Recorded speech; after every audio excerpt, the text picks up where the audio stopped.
I don't have my ID. Can I eat? Unfortunately not. No ID, no food. Use the keyboard to put my number in.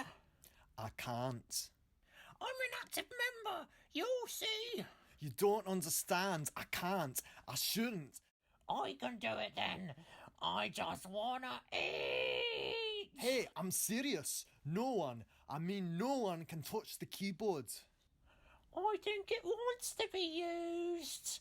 I think it wants me to enter my number. For fuck's sake, you fucking scallywag. Get out of my fucking face. I don't want to fucking see you around these parts, alright? Just fuck off. Fucking computer explosion. Shit.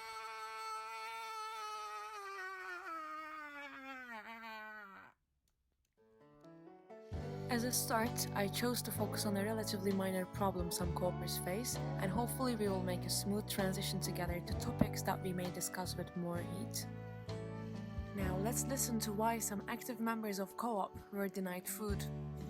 Samuel came to the office last week to purchase a new ID card, even though he already had one but didn't have it with him during lunchtime. So when I got to the office, the person I met took me over there, and because he kind of has power, he was able to enable me get some food. I do agree with the rules and regulations that have been put across because they are for our safety. And the rule is that if you don't have your card, you cannot eat, which is perfectly fine. I agree with that.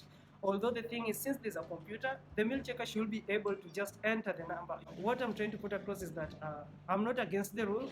It's only that the rule is so stringent, whereby sometimes someone does not have his card with him, or he left it somewhere, or he'll be able to get it at another time. So in a way, they should look on a way on how to go about it.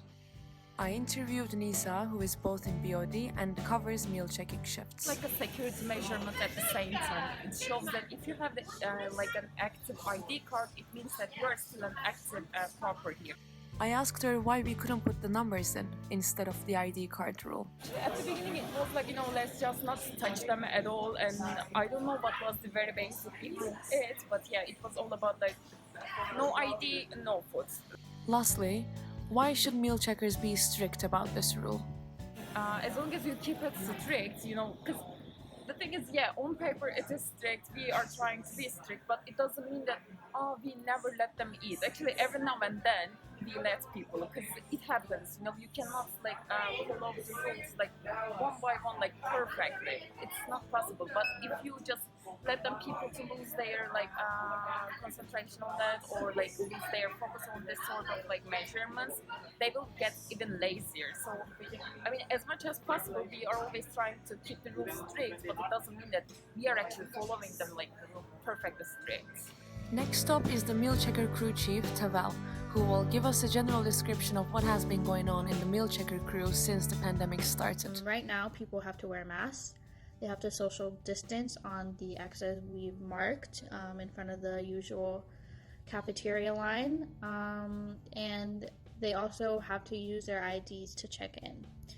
Before COVID BC, we would have people type in their numbers on the keyboard. Some people would use their IDs, but it wasn't very common. What do you think about these rules that are related to meal checking? I think at the time it made a lot of sense to take as many precautions as possible. The virus, at first, we didn't really know much about it. We didn't know what was right or wrong, so I think we did the right thing by taking as many precautions as possible. I'm open to changing the ID thing if enough people have an issue with it. I hesitate to ease restrictions right now because it seems like cases are going up, so I'm open to have the conversation. Sometimes if people forget their card, I let them show me their portal on the UCHA website, so that's another way of confirming they're a member, and it avoids the meal checker typing in numbers for them. Finally, why can't meal checkers touch the keyboard? They're wearing gloves and the keyboard is covered and sanitized. So this is so members don't get too close to meal checkers. This prevents any spit, from talking, or any of those kinds of fluids from being transferred or landing in the meal checker area. I believe, again, that this was put in place before masks were required. I'm not sure. These are all for us to discuss and decide what is better for our health and how to be more cooperative. This video ends with the story of another co-oper who was not allowed to eat. So I was working in the kitchen and a member tried to come through and to come have lunch, but he came at the very end of lunch, so around like 1:15, and he told the meal checker that he forgot his ID card at his work, so he wouldn't have time to go back to his work and come back to have lunch. But the meal checker refused to type his deposit number in, and therefore he wasn't allowed to go in the line to get some lunch. So myself and another member who's working in the kitchen too, we decided to make a plate for him and to give him lunch from the back. We knew that he was a member for a fact. He's a very good worker during his shifts, and we thought that it was a bit ridiculous not to let him eat just because he didn't have his card on him. Because to us, the argument that it's unsanitary to type a member's number in isn't very valid, because the meal checker has gloves as protection. Both members have face masks on. There's a glass screen to separate the two members, and also the keyboard has a plastic wrap around it. So that makes a lot of barriers to prevent like germs from spreading. So in case there was someone affected by the virus, they probably wouldn't spread it either. So that's why we decided to make him a plate.